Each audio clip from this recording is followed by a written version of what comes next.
Please take your seats quickly, ladies and gentlemen. Thank you. Welcome to Courtside, a celebration of the spectacular moments from the U.S. Open throughout the years. A place where past champions... And I will take you and the memory of you with me for the rest of my life. Thank you. Current players... Goff forehand, Sabalenka's in, cuts off a backhand volley, pass is good, and Coco Gauff, at 19 years old, is the United States Open champion. And the sport's greatest storytellers give you a peek at life behind the net. The person on the other end said, "Is this Mark Woodford?" Yeah, I said, yes. And "Hi, this is Martina Navratilova.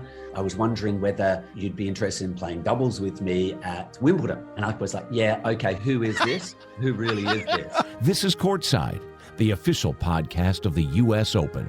Here's your host, Marc Stern. Hello and welcome to Courtside. Thank you so much for tuning in, and we have a great show for you. We're going to catch up with Nick McCarvel, who is in Melbourne covering the Australian Open right now, and we'll also chat with former player Christina McHale to get her thoughts on what's going on there and also her memories of playing down there. But before we get to all of that, we have some news and notes to get to first, and let me begin with a quick correction. In the last episode, when I was talking with the great Curry Kirkpatrick, we were discussing the greatest players of all time, and Lou Hode's name came up, and I was so excited to talk about Lou that I forgot he was a righty and not a lefty, so my apologies for that unforced error. Now, I'll get into the particulars of the tournament with Nick and Christina in a little bit, but the big takeaway so far really has been the carnage in the top of the women's draw, with Iga Swiatek, Ons Jabeur, and Jessica Pegula all losing before the quarterfinals. And so that has opened up a path for the 12th-seeded Jinkin Wen and Danya Yastremska to get to the finals, as they will now battle in the semifinals. I don't think many people had that in their brackets as to what that semifinal would be. For this other one, they might have, because that has gone down to Coco Gauff and defending champ Aryna Sabalenka. They will battle it out in a rematch of the U.S. Open final that saw Gauff claim her first Grand Slam win just a few months ago. In comparison, the men's side has been relatively calm. Heading into the quarterfinals, the top 6 seeds were all still alive. 10-time champ Novak Djokovic, and by the way, it still blows my mind to say that, 10-time champion Djokovic won a hard-fought quarterfinal match against the last remaining American man, Taylor Fritz, and so now Djokovic will face the 4th seed Jannik Sinner, who took out 5th-seeded Andrei Rublev, setting up what should be a brilliant semifinal. Novak leads Sinner 4-2 in head-to-head, but Sinner won the last 2 matches they played this past fall. So break out the popcorn for that one. And Djokovic, by the way, has never lost a semifinal match at the Australian Open, nor has he ever lost in the finals there. In the other quarterfinal matches, Daniil Medvedev got by Hubert Hurkacz in 4 tight sets, and then Alexander Zverev got revenge for his loss to Carlos Alcaraz in the quarters at the U.S. Open by taking out the 2 seed in 4 sets. So all in all, it's been a terrific tournament so far, and these final days should be thrilling to watch as well. And one last bit of news, Nick Kyrgios, who missed pretty much all of last year to injury, has publicly stated that his time in the sport may be over. His work as a commentator has been excellent, so it would be no surprise if he left the tour and jumped right into the booth. And he'd be great, because he has been great at that. But boy, would it be a shame if we never saw him play again. Just a marvelous talent. And I know there's a lot around him that people get lost in, but if you just focus on the tennis, man, he was fun to watch. And I hope we get to see just a little bit more of Nick.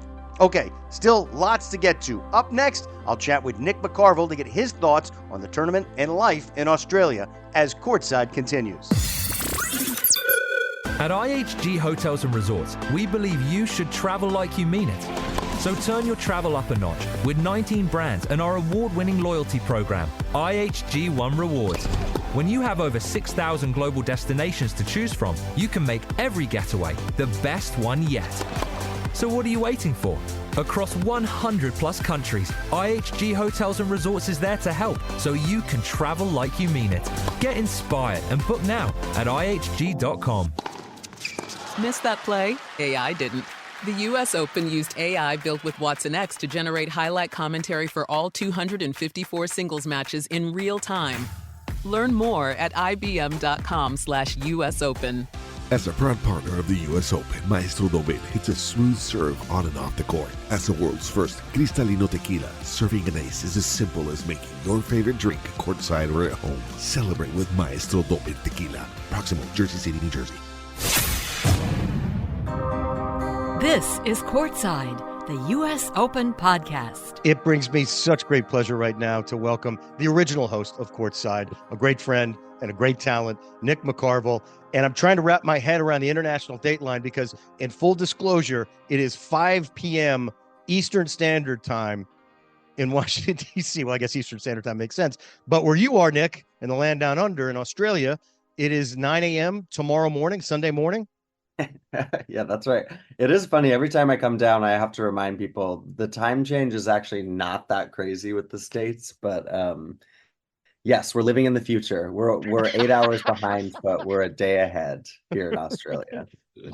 Well, I'm so thrilled to talk to you, and it's funny. Just before we started rolling, I was complaining about the winter weather because Washington is getting hit by a couple of storms, and you're in the middle of summer there, so it's a completely different world, but it's so exciting. I've enjoyed watching the matches I've been able to watch. I've been following it, and it seems like it's been a really intriguing tournament. A lot of upsets, a lot of big names are out, and I think the biggest that we'll get into, Iga Swiatek fell to Linda Noskova. I guess that was for you yesterday. I woke up to it this morning and was like, I thought she was playing brilliantly, and I thought she had a really good chance to at least make it to the finals and contend for a title. But we'll get into that in a second. But first and foremost, how is it down there? What's the vibe? Are you having a great time? Yeah, I mean, the Swiatek match that was last night here, it was the featured match, 7 o'clock at Rod Laver Arena. We can talk about it, as much as you want. It's been this tournament always brings the good vibes, and I think we feel it differently at the U.S. Open because it's the end of the season and it's New York, and it's just all the slams do have different vibes, and Australia serves it in its own way. And this tournament's so interesting. It's right off downtown Melbourne, so people walk from a variety of train stations, and there's a lot of folks who are coming in that live in the city and can take a tram down from they call it the CBD, the Central Business District. So it's really special in that way, and they've really grown it in leaps and bounds, Mark. I think that probably for folks in the States on ESPN, you get those overhead shots of all the stadiums and the light shows, and it looks really good. And is there a theme to go off of so far this Australian Open? I think we've seen a lot of upsets. Iga would be one of them. But overall, I don't know if we've had the one absolutely gripping match. There's been a lot of 5-setters. There's been the upsets, as I said. There's been a lot of seeds, especially on the women's side, that have gone out. But we've also seen some of the main names. Sabalenka has been in devastating form. Again, this is Sunday morning Australian time. Should she lose? Novak has figured his way through his first couple matches, but he often does that at the slams. It's almost become routine at this point. Yeah. And I think that I just love. It's hard to characterize because the U.S. is such a big country. Obviously, Australia is much smaller, but this becomes a national event. It's just the tennis. Everyone's watching the tennis and talking about the tennis, and it's headline news, and everyone, really turns a focus on it. And I think that's really special for the players too, because they can feel that from Australians themselves. Well, the country has such a rich history in tennis. I mean, arguably, and I know this is a great barroom debate, but you could definitely make the argument that Rod Laver is the greatest player ever for winning the Grand Slam twice. But I mean, just the highway is littered with just amazing Australian players, and they might not be at the top of the heap right now, but the history of that sport in that country is just so strong. I can't think of tennis without thinking of the Australians' contributions to it. And I love to hear that. I love to hear that there is excitement around the population around the country, that it does become sort of a national event and everybody is clued into it. Because I feel like, and I was having this conversation the other day with somebody, certainly in this country, there's so many different venues of entertainment and different types of things going on that I feel too often we get in our own silo and there isn't this shared experience with stuff, except for maybe like a Super Bowl or a US Open finals where everybody is kind of paying attention to it. And so I love the communal feel of that, where you're riding the train into wherever and you're talking to somebody about that great match that happened and both of you know exactly what's going on. So that gives Yeah, me and I great think, joy. the US Open is always going up against the start of football season. That's just huge in the Yeah. US.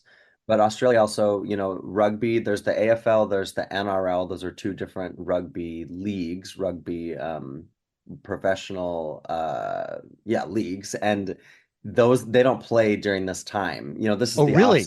off because there's obviously other things going on. You watch the news and there's a soccer game, there's the NBL, which is the basketball. There's some cricket, there's always some cricket, but Yes. but yeah, the focus really is on the AO, and it makes it that much more special for the tennis Oh, players. well, that's fantastic. And I got a lot of bucket items on my list. And Oh yeah, that's one of them. That's a long plane ride, but I think I can make it. But I it's a definitely, good bucket item. I love, Absolutely. I love Australians and I love the country so much. I love the history. I've always felt a kinship with the people of Australia. I'm like, yeah, we both kind of got kicked out of England, so we're kin, But anyways, well, let me dive into that match with Iga. She won the first set. Then Noskova really kind of dug her feet in and held off some break points and worked her way into getting the upset. That's a massive upset. I was reading some stat. It's only like the second time since 1979 that a number one seed hasn't made it to the second week at a Grand Slam, or it might have been the Australian Open, or it might have been Grand Slams in general. Tell me a little bit about Noskova Yeah, Linda Noskova is a or huge Noskova. talent. Yeah, she 19, Mark, and yeah, I'll step away a little bit from the match, only just to say that she really took it to Iga, and Iga actually came into press after, and I went to her press conference, and she just said, she did what I sort of wanted to do or should have done, which was just step up and step in. And you can kind of dissect the stats, and I think it was just really brave tennis from Noskova. And a year ago, she arrived. She was top 100. A lot of the folks who pay attention, real close attention to the tours, felt like she was going to have a huge 2023. And she made the Adelaide final, gets all the way to the final, loses to Sabalenka, and then has to go the next day and play Australian Open qualifying because her ranking wasn't high enough at the cutoff. And she loses in first round of qualifying.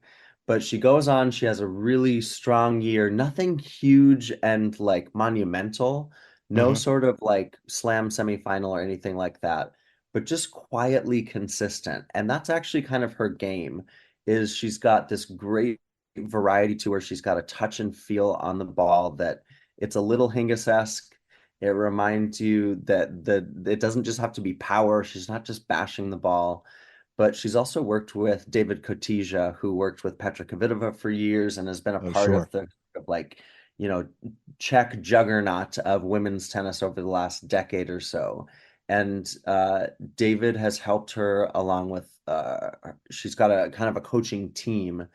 And, she arrives to this stage. And I think, Iga didn't own up to this after. And maybe this isn't true, but to play Sophia Kenin in the first round, win that match, I think she saved a set point or two in the first set, and then to go and play Danielle Collins, and Danielle Collins was redlining, and Yeah. she was down 4-1 in the third set and still beats Danielle Collins. That taxes you, that takes it out of you. And the other thing is that Iga just doesn't like these court conditions. One of the Australian journalists asked her last night after, what was it? What's the one thing? And Iga just said, the courts, I don't like the courts. It just doesn't suit the way that I hit the ball. And that's why she's a 3-time French Open champion, because she loves the way that the clay suits her game. So Noskova, huge win, from a tennis kind of hipster geeky perspective. It's not the craziest of upsets because Noskova, because she's had the slow come up. And then the other thing I want to say is that Noskova, I think maybe this will ring a bell for you. She actually was part of the doubles team with Lucy Radechka They were the ones that played Venus and Serena at the US Open in 2022, and Oh, they beat the yes. Williams sisters on Arthur That's Ashe Stadium. right. It Oh was a my night gosh. session match, Yeah. and Noskova actually, the photo of that they take at the net before the match, Noskova had that on her phone. Maybe she still has it. That was the biggest moment of her career. She said, "I'm never taking this off my phone's wallpaper." I think she made new wallpaper on Yeah, Rod Laver Arena last night. she definitely did. Wow. I had forgotten about that. Yeah. So she's got credentials. That's not just coming out of nowhere, but um, he was playing so well, that I was just like, oh yeah, I'll just write her into the finals. And that's always a mistake when you say something like that. But then I see how Sabalenka's playing. And I know that there have been a lot of upsets. Ons Jabeur went out very early. Jess Pegula is gone. And I'm just naming a couple there. Rybakina, sorry, almost forgot her. Yeah. And that top half of the draw for the women is just wide open now. And honestly, I'd be just throwing stuff at the wall to see what sticks, to see, to get my thoughts about who might advance. And on the bottom, you got Coco, who is playing brilliantly, and you've got Sabalenka, who, as you said before, is playing brilliantly. It's almost a shame that they're going to have to meet before the finals if it plays out like that. And I know it's hard to project stuff out because we get so much tennis, and by the time this airs, so much will have changed. But when you look at Coco and you look at Sabalenka, do you see either one of them? It just seems to me like, boy, they really are playing like they could win this whole thing. Yeah, it's hard. It's hard to make sense of the top half of the draw now because we've lost Iga. We had already lost Rybakina, as you said, the longest tiebreak in history against Blinkova, 22-20 in that third set. Oh my God, yeah, that was amazing. The top half still has Svitolina, great story, still has Azarenka, and you still have Zhang Qinwen, who's the Chinese player who's really coming up. Semifinals at the US Open last year, right? I think quarterfinals. Was it Did quarters? Zhang Qinwen Quarters. make the semis? She had a deep run at the US Open. Yeah. Deep run, yes. She actually met Li Na yesterday, which is a really cool moment. Oh, wow. Yeah. 10 years since Li Na won the 2014 Australian Open. So Li Na was doing a lot of press and she video bombed Zhang Qinwen, which was cool. But no, back to your point, the bottom half of the draw is anchored by Coco and by Aryna Sabalenka right now. Yes.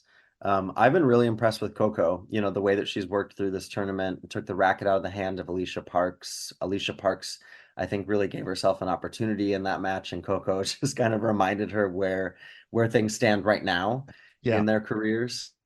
And Sabalenka's been devastating. I think she's lost 7 games in 3 matches, beat Serenko, love and love. But there's remarkable. A lot of great stories on the bottom. The top half has great stories too, but the bottom half, it does make a little more sense. You've got Barbara Krejcikova, who could play Sabalenka in the quarterfinals. Marta Kostyuk, we've been waiting for her to have a big Grand Slam breakthrough. And also Mira Andreeva. She's the 16-year-old who took out Ons Jabeur. She was 4th round at Wimbledon last year, had a lead on Madison Keys, couldn't close it out. She's had a really, really great 2023. A lot of people were worried about, are we, bigging up this 15, 16-year-old? She came we're doing these, we have players watching back Australian Open footage. I've been hosting these videos. And she was in the junior final last year, and Mira Andreeva comes and sits down on the couch with me, and we play the junior final. And she's just so mature. She just is like such a chill, young person. And we actually had footage of her too, meeting all the Australian animals, quokka, koala, baby kangaroo. She had a snake around her neck. And she's like, I'm out. Done it. It's so cool. And I'm like, I'm absolutely not putting a snake around my neck, Mira. Thanks.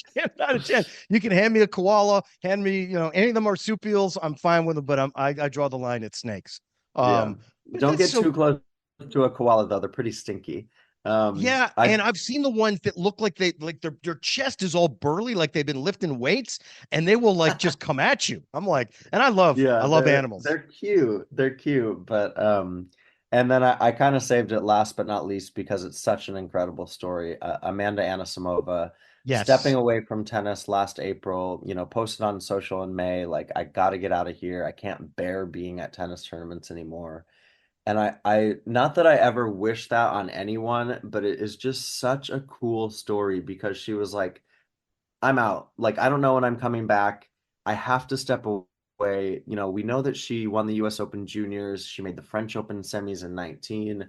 She was with Coco, she was one of the next rising stars. Yes. Tragically lost her father to a heart attack, who had been so instrumental in her tennis, but obviously it's her dad who passes away suddenly. Now, that was 4 years ago, but the compounding of the tour, the expectations, the pressure, everything. I just love that she was like, I'm gone. Like, I'm gonna go paint. I'm gonna go. I think she volunteered at a dog shelter. I'm gonna go for vacations and hang out with my friends. She enrolled.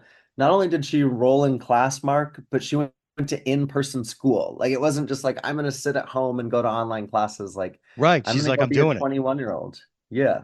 That's so important. I remember talking to Ash Barty, who also took some time off, and it's like that work-life balance, which is it's so much easier to contemplate when you're working a 9 to 5, but when you're on tour and you're constantly in front of a camera and there's all this pressure on you, it's so much harder to carve out that time to sort of be yourself and be a young kid. Really, at 21, you should be enjoying life and being around your friends.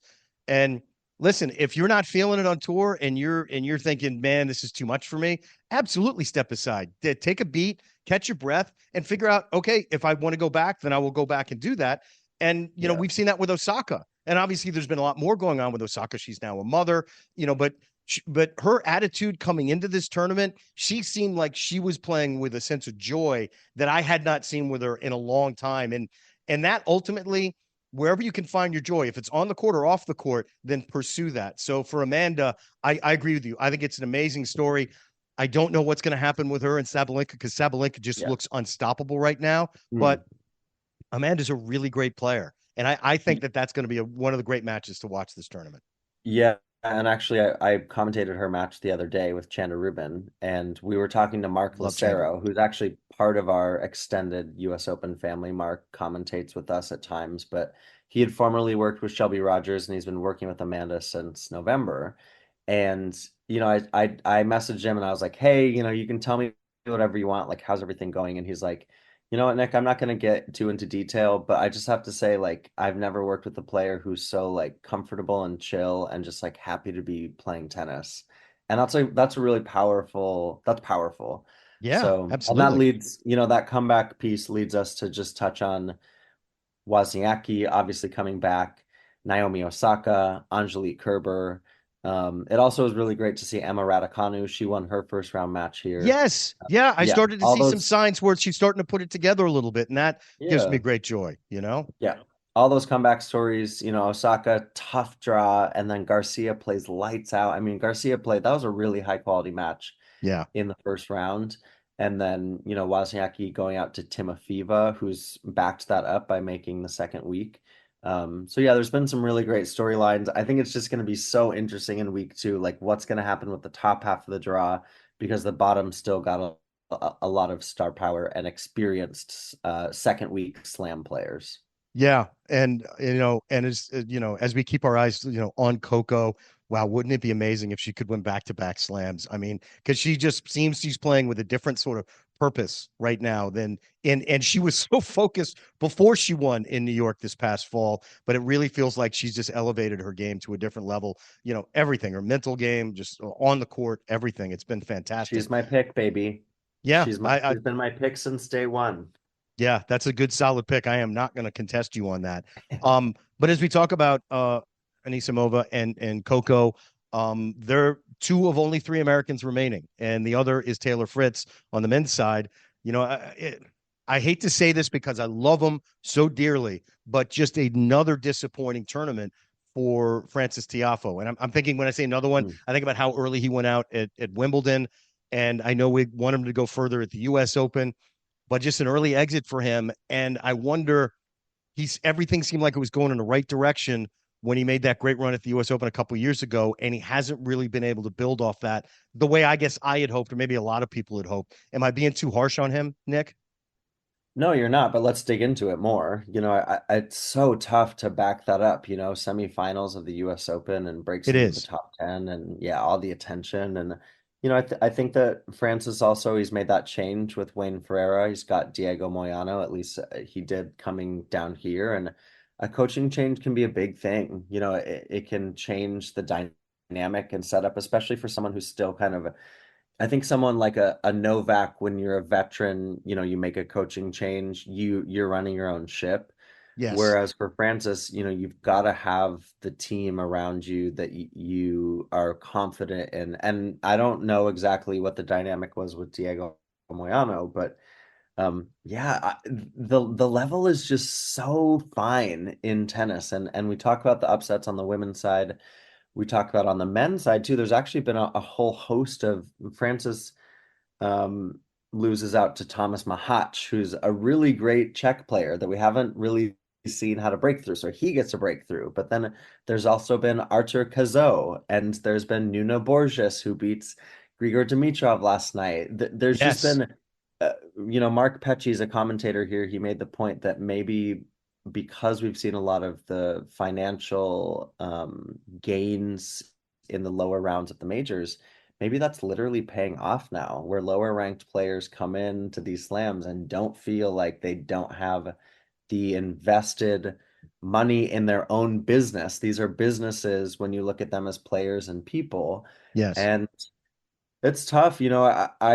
Francis, he was with us on the couch before the Australian Open. We watched his 2019 run to the quarterfinals. It was his first major quarter. He was 21, and he just was talking about, I dreamed big dreams. It came true then. And then the US Open. And he said, Big Foe still has big plans. And I believe him. And I know there's no question around Francis's what he wants to do and how he wants to work for it. It's the ingredients, and also it's the execution. And to come out, he beats Borna Coric in the first round, and then Mahac is dangerous. I think it's easy with an ESPN headline sometimes, or a sort of easy headline of Francis Tiafoe dumped out of the Australian Open, but you got to dig a little bit deeper. And yes, absolutely. How does this motivate him? How does this put that fire under his belly for the next, Indian Wells and Miami? Let's see what happens there. And then obviously leading into a summer that includes 3 majors and the Olympic Games in the span of like 4 or 5 months. Like, that's crazy this coming summer.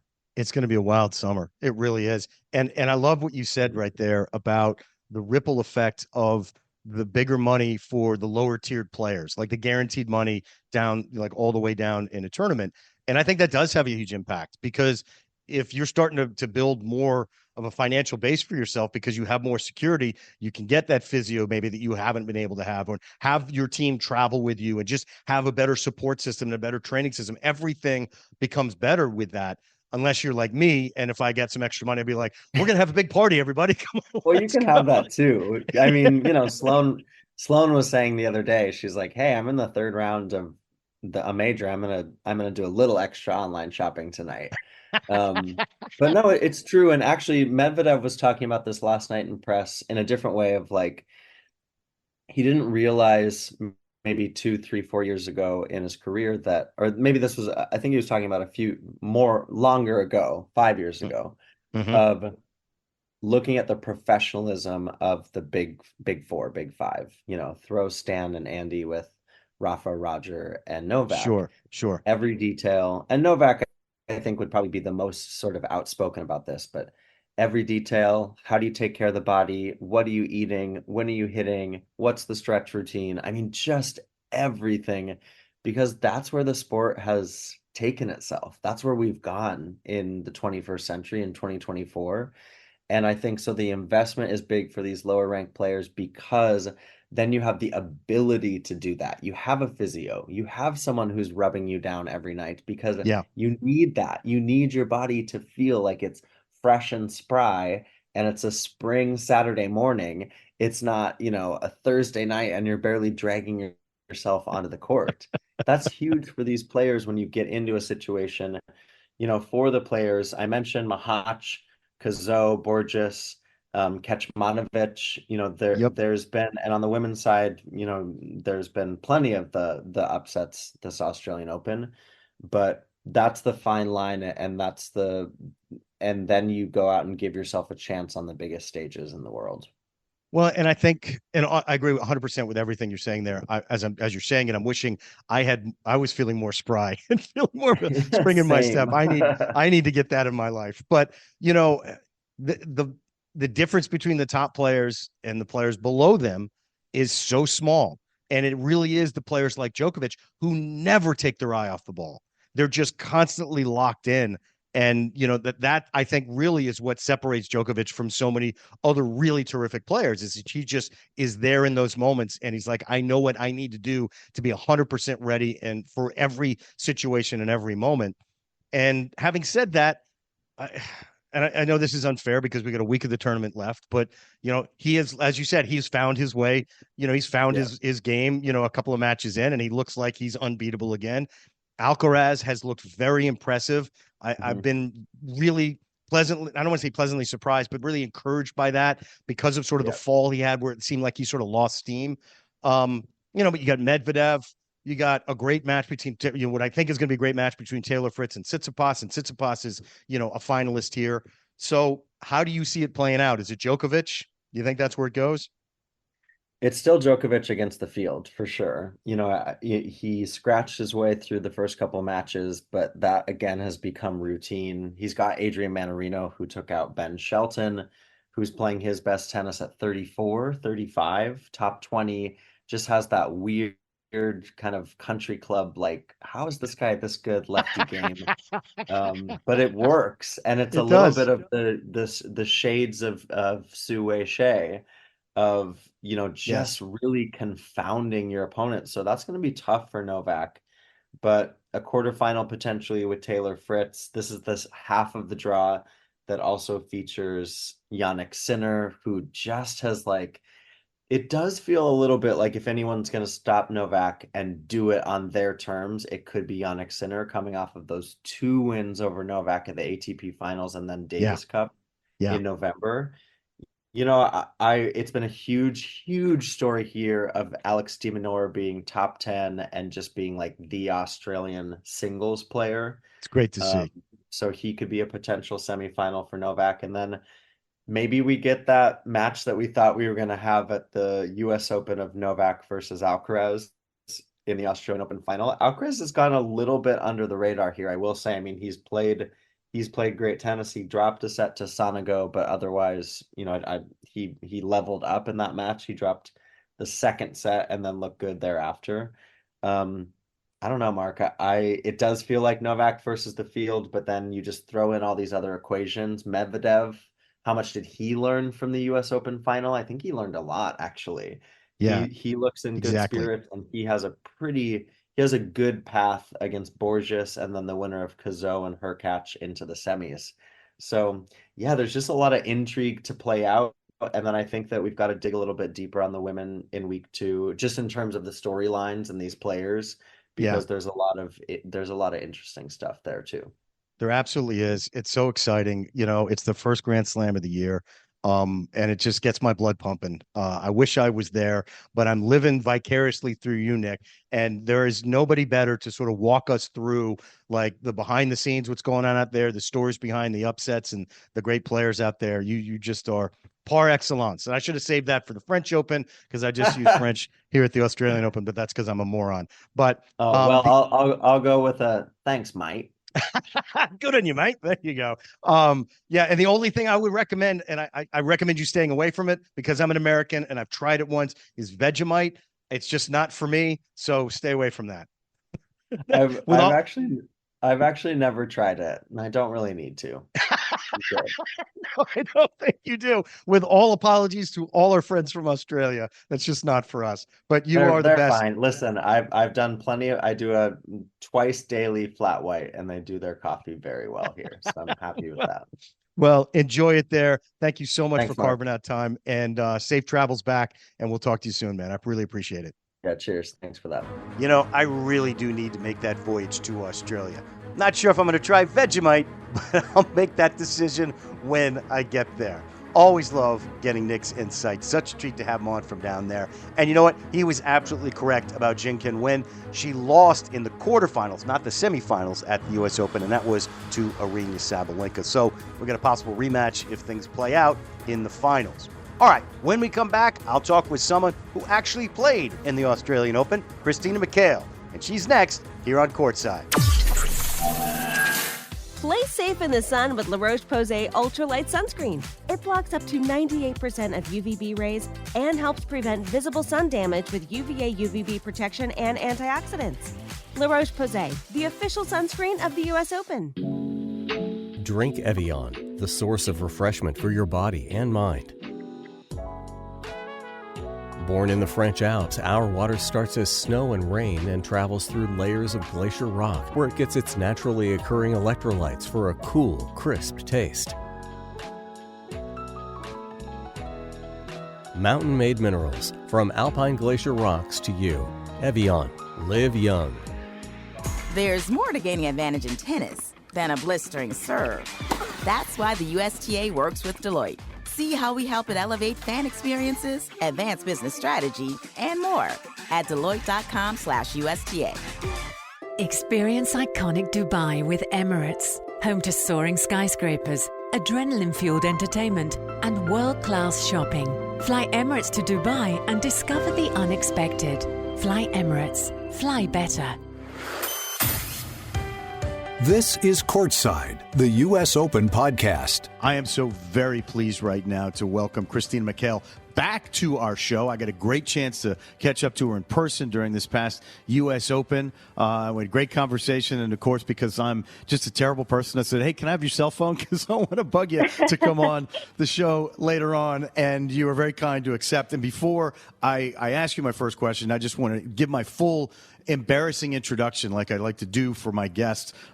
Christina, obviously a former American tennis player, top 25 player, was just a fantastic player. And I had a great memory of this, Christina, when I was looking at I think it was either your Twitter or your Instagram, which, by the way, is titled American Tennis Player, Olympian, Yankees Fan. And we'll get into the Yankees fan thing in a second. But there's a great clip of you having this fierce rally with Serena Williams at Wimbledon, and it's like a 25-shot rally, and it just perfectly illustrated what a brilliant player you were back in the day. And so I love that. And then there was also a picture of you, I guess at the beginning of this year, holding up a big fish. It looks like you were fly fishing somewhere out west. So you're living the good life right now, Christina. But welcome back to the show. Thank you so much. I had such a good time last time. I was like, I have to get back on the show. Well, I can make that happen. I can make that happen often. So I guess I wanted to start out with, you obviously played at the Australian Open a bunch of times. And to me, that's always sort of felt like the hardest of the 4 Grand Slams for Americans, because it's such long travel. So there's an adjustment that you have to get into that.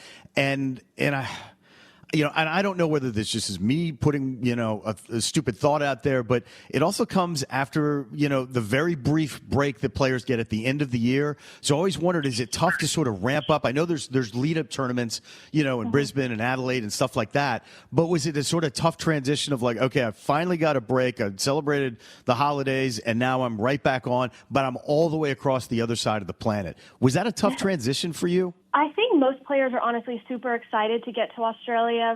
A lot of us are coming from places where it's a bit colder. So I think just there's a sentiment all around amongst players that they're excited to get there. It's summer. But yeah, definitely I feel like some players take longer to kind of, get into a match rhythm, whereas others can come out hot playing, really well right away. So I myself was always kind of a player that liked to have match play under my belt. So it was important for me to kind of play the warm-ups leading into Australia. But kind of every player is different. So as you play longer on the tour, you kind of figure out, how early you want to get there, how early to prepare with the jet lag and all of that, and figure out what works for you. I mean, I just know when I drive back from New York to Washington, D.C., I need 2 days to recover. And now some of that's because I'm old. So I can't imagine the cross, the planet flight, and you're like, all right, now you sort of, it's not like you're going sightseeing. You're like, okay, I'm here on business, and right. The person across the other side of the net is, deadly focused on beating you. So I just always thought that would be tough. But I guess you're right. Coming from America right about now, where it's 2 degrees. I don't know where you are geographically right now, but on the East Coast here, it's just freezing. Yeah, and you get to go to summer. Jersey, Okay, yeah. So you know what I'm talking about. I know exactly we're getting what gripped you're by talking this about. cold. Yeah, and getting to the summer would be awesome. And I've never been to Australia. I was telling our previous guest, Nick McCarvel, I've always felt a bond with the Australians as an American because we're sort of both the outcasts of England back in the day. But Australians have, first of all, as again I talked with Nick, have such a rich history with the sport of tennis. What are your memories of going over there and playing, and things that might have stood out to you, your experiences while you're over there? Right. I loved playing in Australia. I feel like you mentioned, they have such a rich history of tennis, and the people there just love it. They get so into it. It's on the local tennis, it's on the local, stations. They're showing the tennis matches throughout all the tournaments, and it's just such a fun vibe. And it's summer. It's, players are excited to be seeing each other again after the long break. And so I think, honestly, like all players that I know, everyone was excited to start the year off in Australia. It just felt like the perfect place to get the season going. They do love their tennis over there. And, when you've got, people in your background, like, I don't know, Rod Laver, it's like, yeah, this is one of our guys. He's pretty good, everybody. And we just saw the last Australian man go out. It's sad to see the last of the locals go out. For the Americans, and we're recording this just in full disclosure on Monday morning, and as we speak, we have 2 Americans left. We've got Taylor Fritz, who is going to be playing Novak Djokovic, and Coco Gauff, who's going to play Aryna Sabalenka. Now, I don't think you ever had the chance to face Coco because she's still just a kid, but you did. I think you had one match against Aryna Sabalenka, and I think you beat her, if I'm not mistaken. I think we played in Beijing a couple years. Well, maybe it was, now it would be a while ago. But yes, I did play her once, and it was a 3-set battle, but I definitely felt like the weight of her shot coming at you. I mean, she takes it so early, and it just, whizzes by you at times.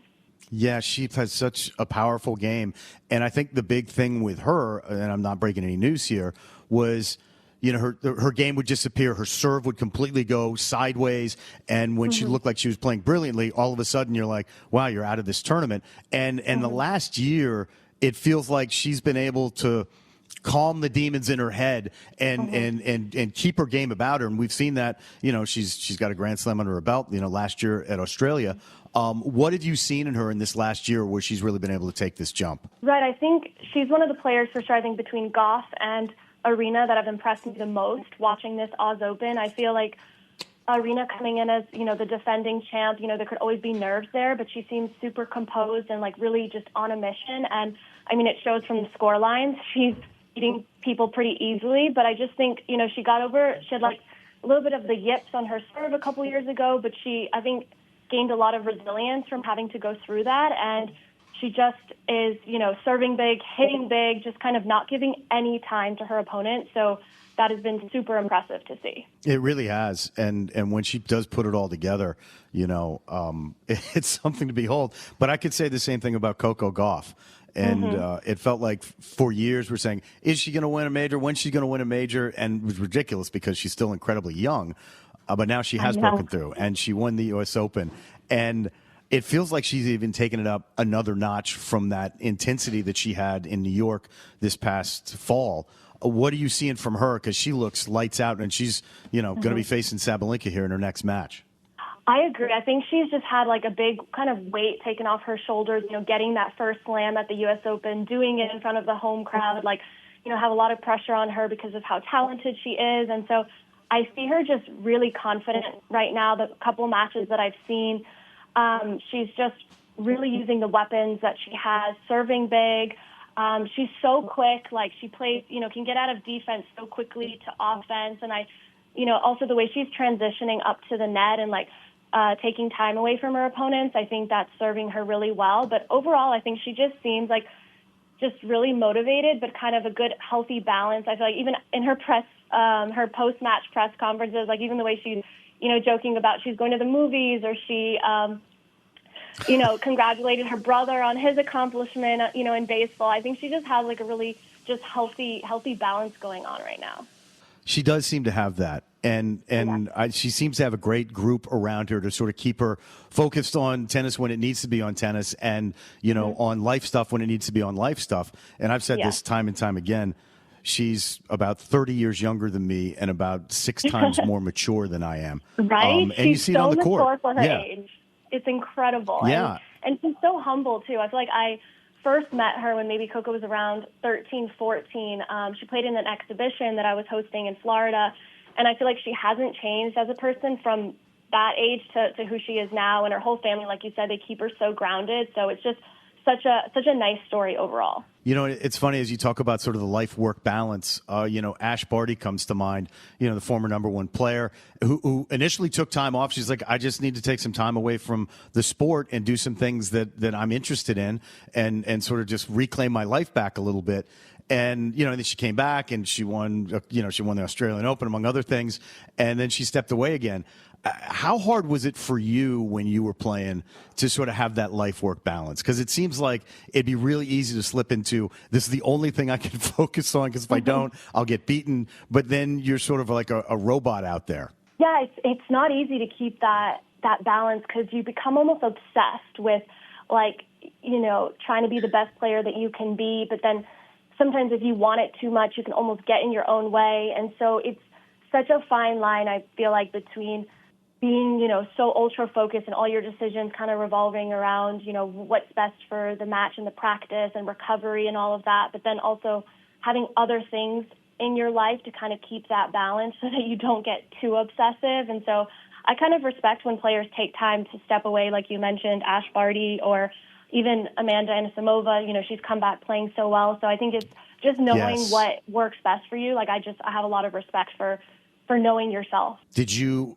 develop any hobbies, specifically when you're playing? Be like, okay, I'm just going to get into this to get my head out of tennis. And I'm thinking only because I just saw the picture a little while ago of you holding up this amazing fish in a river. Would you go off into the wild, go hiking and stuff like that? What would you do to sort of keep yourself centered? I loved reading. So reading was kind of a nice escape for me when I was on tour. And then, I think sometimes just going for a walk, getting away from, the tennis venue and things like that, just to kind of clear your head a bit. But the fly fishing, that was definitely a first for me last year. That was not a common, I never ever thought you'd see a picture of me holding a fish. So I was very proud of myself. Wow. So that was your first time fly fishing when you got that fish? Oh yeah, that was last year in New Mexico. I was out there for a tennis exhibition. I was helping a charity, and they were, the family that I was staying with, they were so nice. They took us out fly fishing, and that was the first time. Yeah, never thought you'd see me doing that. Well, I'm telling you, Christina, you look like a pro. I just assumed you're like, oh, she's probably been doing this all her whole life. And by the way, I'm going to give you a movie recommendation. Have you ever heard of a movie called A River Runs Through It with Brad Pitt? I've heard of it, have not seen it. It is a terrific movie, and you don't even need to be a big fisherman. It's sort of like this poetry of fly fishing. It's beautifully shot. It's a great movie, and I heartily recommend it to you. I think you'll dig it. But before I let you go, sorry, I know the last thing you thought you'd be doing in this interview is talking about A, fishing, and B, getting movie recommendations from me.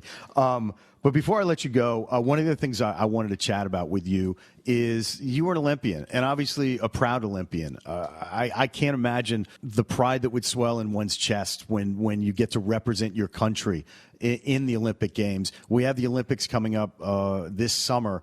What are your memories and that stand out from that performance for you? Oh yeah, that for sure was one of the coolest experiences of my life. I think the opening ceremonies for me was just the coolest thing. And I remember I played the next day, so it was almost, I was debating, do I go, do I not go? And I played an early match the next day, but at the end of the day, I was like, I'm here, have a chance to go to an Olympic opening ceremonies. How could I not go? And I feel like that adrenaline just kind of, takes over, and being amongst all the other athletes and, trading pins. And I have my mom put together in a picture frame for me that I have in the room, all the Olympic pins that I traded with the others. So, it was definitely a highlight for me and an experience that I'm so grateful that I had. That is one of the great traditions of the Olympics. And I've only worked at one. It was the 96 games in Atlanta, but it's the pins. Everywhere you go, it's all right, what do you got? What do you got? And then you leave and you have these amazing pens from all over the world. And it's just one of those wrinkles of the games that no one who hasn't been doesn't, you never hear about it. You never see that. And that was the London games, right? That was 2012 that you played? Yes, way back when. Way back when. Well, I'm glad you did go to the opening ceremonies, because that was one of the greatest opening ceremonies I've ever seen, and I can't imagine what must have been like to be there in person, and let alone be like, oh yeah, and I'm playing tomorrow because I'm actually an Olympian. That had to be amazing.